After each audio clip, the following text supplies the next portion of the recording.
Hello friends, आप Mukesh Goyal. I hope कि आप बहुत अच्छे हैं। और फ्रेंड्स, आज हम बात करेंगे दो टर्म है, cost benefit analysis versus cost effective analysis in education. शिक्षा में लागत लाभ विश्लेषण बनाम लागत प्रभावी विश्लेषण के बारे में बात करेंगे। और ये जो टॉपिक है आपका पेपर 2, आपका जो एजुकेशन है ना, एजुकेशन वाले पेपर 2 के अंदर आपका जो यूनिट 2 है उसमें ये टॉपिक है कि कॉस्ट बेनिफिट एनालिसिस और कॉस्ट इफेक्टिव एनालिसिस होता क्या है।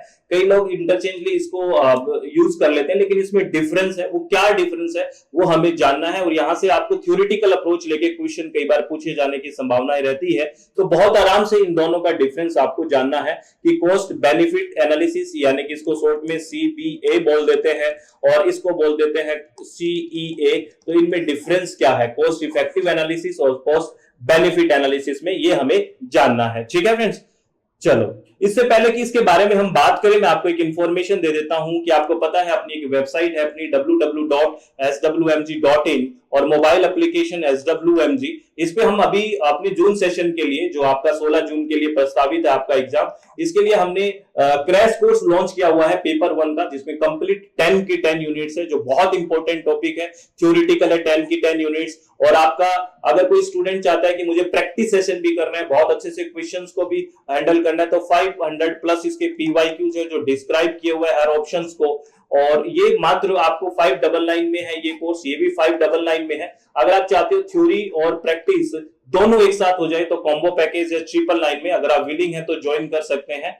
और अगर मैं बात करूं, अगर किसी का पेपर 2 इन्वायरमेंटल साइंस है या फिर किसी का पेपर 2 एजुकेशन है, तो इसी सेशन के लिए हमने लॉन्च किया हुआ है अपनी वेबसाइट www.swmg.in और मोबाइल एप्लीकेशन SWMG पे 1999 के अंदर है। आपको 10 की 10 यूनिट्स आपको रिकॉर्डेड वीडियो लेक्चर्स मिलेंगे। अगर आप विलिंग है तो आप ज्वाइन कर सकते हो। और फ्रेंड्स, आपको एक और बात बता दूं, दिसंबर बैच के लिए भी हमने जो बैच है वो ओपन कर दिया है, रजिस्ट्रेशन ओपन कर दिया है दिसंबर बैच के लिए, जो अगर आप विलिंग है तो वो भी ज्वाइन कर सकते हैं। ऑल द वेरी बेस्ट, बहुत बहुत धन्यवाद। और अब हम अपने टॉपिक के बारे में बात करते हैं। चलो अब अगर इसमें देखें तो ये टॉपिक है अपना क्या, cost benefit analysis versus cost effective analysis. इसको ध्यान से देखना है। शिक्षा में लागत लाभ विश्लेषण बनाम लागत प्रभावी विश्लेषण। जैसे देखो, मैं आपको पहले भी शायद बताया है कि एजुकेशन में हम तीनों सेक्टर्स की बात कर रहे हैं, हिस्ट्री की बात कर रहे हैं। हिस्ट्री में हम क्या बात करते हैं, एजुकेशन की हिस्ट्री में हम बात करते हैं कौन कौन से कमीशन और कौन कौन सी कमेटीज आई, उसकी बात करते हैं। पॉलिसीज में हम पॉलिटिक्स की बात करते हैं, पॉलिटिक्स में पॉलिसीज जैसे क्या पॉलिसी बनती है, जैसे नेशनल एजुकेशन पॉलिसी बनी तो वहां पे पॉलिटिक्स की बात होती है। और इकोनॉमिक वाला सेक्टर है, उसमें बात होगी कि हम किस तरह से जो रिसोर्स है उसको कैसे एफिशिएंटली हम यूज करते हैं। तो इसमें हम टर्म पढ़ते हैं कि cost benefit analysis versus cost effective analysis, यानी कि शिक्षा में लागत लाभ और बनाम लागत प्रभावी विश्लेषण, यानी कि CBA और CEA। तो बेसिकली जो कॉस्ट बेनिफिट एनालिसिस है ना, इसमें आपको एक बात याद रखनी है, ये जितना भी बेनिफिट, देखो सीधी सी बात है, ये बेनिफिट मौद्रिक यानी मॉनिटरी में देखेगा, पैसे में एक तरह से, और ये मॉनिटरी में नहीं देखेगा। इफेक्टिव एनालिसिस है, जो इफेक्ट आएगा वो मॉनिटरी में नहीं देखेगा, ये मौद्रिकता में नहीं देखेगा, पैसे में नहीं देखेगा। ये बेसिक डिफरेंस आप ध्यान रखना। जैसे क्या है, इसको डिफाइन करते हैं, फिर आराम से समझ में आ जाएगा कि मैं कहना क्या चाह रहा हूं। देखिए क्या कह रहा है, cost benefit analysis and cost effective analysis, यानी कि लागत लाभ विश्लेषण और लागत प्रभाविता विश्लेषण are method used by economics to evaluate educational program और investment. CBA evaluates program in monetary terms, ठीक है। CEA evaluate program against specified educational objectives. Basically क्या है, CBA मौद्रिक संदर्भ में कार्यक्रमों का मूल्यांकन करता है, और CEA जो है यानी कि कॉस्ट इफेक्टिवनेस एनालिसिस है, वो उद्देश्यों के अनुरूप कार्यों का मूल्यांकन करता है। बेसिकली आपका उद्देश्य क्या था, उसका इफेक्ट कितना आया, ये बात करता है कॉस्ट इफेक्टिव एनालिसिस। और कॉस्ट बेनिफिट एनालिसिस कैसे कहते हैं भी इतना लागत रही और ये क्या बेनिफिट हुआ हमें, यानी कि मॉनिटरी में कितना, मौद्रिकता में कितना अपने को लाभ हुआ, ये बात करता है कॉस्ट बेनिफिट एनालिसिस। जब इफेक्टिव एनालिसिस की बात होता है कि उसका इफेक्ट कितना आया, उसका प्रभाव कितना आया, इस तरह की बात करता है। और आगे भी बात करते हैं, आराम से सुनना। जैसे देखो ये नोट है, इस नोट को देखना, इस नोट में क्या बोला गया है, जो कॉस्ट बेनिफिट एनालिसिस है is an economic analysis in which both cost and consequences are express in monetary terms. इसके अंदर देखो जो कॉस्ट बेनिफिट एनालिसिस है ना, लागत लाभ विश्लेषण एक आर्थिक विश्लेषण है जिसमें लागत और परिणाम है दोनों मौद्रिक संदर्भ में व्यक्त किए जाते हैं, यानी कि मॉनेटरी टर्म में किए जाएंगे। ये आपको याद रखना है सीबीए में, यानी कि लागत लाभ विश्लेषण है, कॉस्ट बेनिफिट एनालिसिस है, इसमें मॉनेटरी यानी कि पैसे मौद्रिकता में सारी चीज देखी जाएगी। जबकि जो कॉस्ट इफेक्टिव एनालिसिस है बेसिकली ये क्या है, देखिए this technique compare alternative such as different type of schools. Basically जैसे दो डिफरेंट टाइप के स्कूल है, एक जनरल स्कूल है और एक वोकेशनल स्कूल है, इसको हमने कंपेयर किया।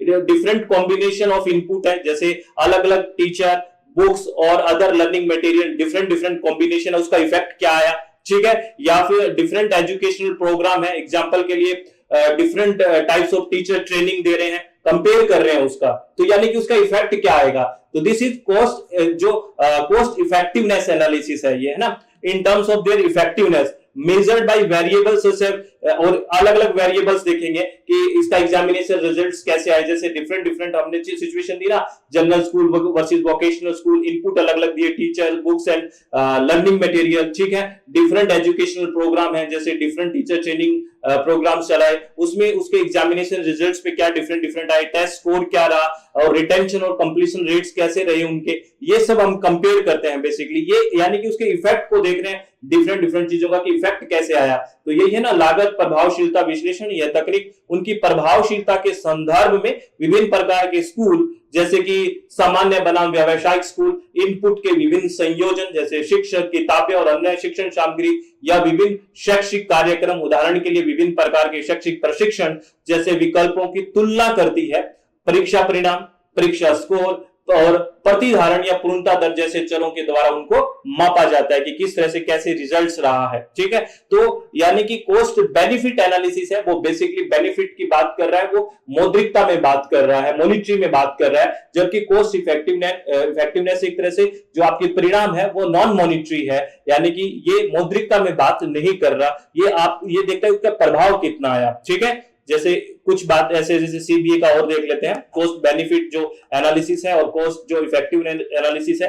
देखो ये क्या कह रहा है, as it is based on monetary terms, जो हम बात कर रहे हैं कि ये मौद्रिकता पर निर्धारित है, इट इज क्वांटिटेटिव प्रोजेक्ट। ये एक तरह से क्वांटिटी की बात कर रहा है, मात्रा की बात कर रहा है कि कितना हमने इन्वेस्ट किया, कितना हमें लाभ हुआ, कितना हमने कमाया, तो हम लाभ देख लेंगे। ये मात्रा की बात करता है, ये क्वांटिटी की बात करता है। जबकि जो एनालिसिस है ये बहुत क्वांटिटेटिव और क्वालिटेटिव, ये मात्रा की बात भी करता है और क्वालिटी की भी बात करता है, गुणवत्ता की भी बात करता है कि कितना इफेक्ट आया, ठीक है ना। ये ध्यान रखना है, ये तो सिर्फ किसकी बात करता है, क्वांटिटी की बात करता है। जो सीबीए है, कॉस्ट जो बेनिफिट एनालिसिस है, ये मात्रा की बात करता है, ओनली क्वांटिटी की बात करता है।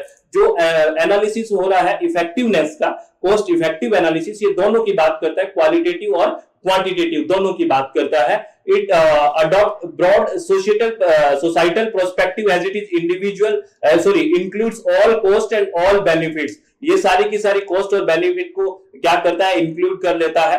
और लेकिन अगर इसको बात करें, ये लिमिट केस में है, इसमें it has its limitation on outcome related to monetary values. आपको पता है इसके अंदर मॉनिटरी वैल्यू का आउटकम रिलेट नहीं करता है, यानी कि मौद्रिकता का जो आउटकम है, परिणाम है, वो शामिल नहीं करता। ये इसकी लिमिटेशन हो गई एक तरह से। और ये ज्यादातर किसकी क्या क्या फॉलो करता है, ये ज्यादातर मॉनिटरी की फॉलो करता है, मौद्रिकता की फॉलो करता है। ये सामान्यतः नॉन मॉनिटरी को फॉलो नहीं करता है, और ये इसकी लिमिटेशन होगी कि ये मॉनिटरी को फॉलो यानी कि मौद्रिकता को फॉलो ये नहीं करता है, नॉन मॉनिटरी की ज्यादा देखता है ये, ठीक है ना।